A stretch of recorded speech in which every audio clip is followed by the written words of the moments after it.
Kinwestiyon sa Senado ang umano'y overpriced na body-worn cameras ng Philippine Ports Authority o PPA.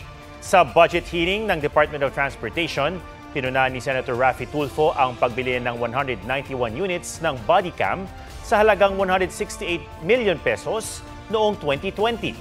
Katumbas daw ito ng 879,000 pesos kada piraso. Noong 2021 naman, bumili pa ang PPA ng 164 na units sa kabuang halaga na 168.68 million pesos. Lumalabas na tig 1 milyong piso ang kada unit.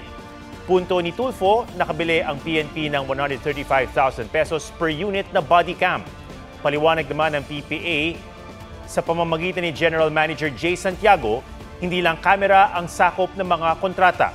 Kasama na rin daw sa presyo ang buong surveillance system at mga server nito. Bukas daw ang PPA sa anumang audit o review.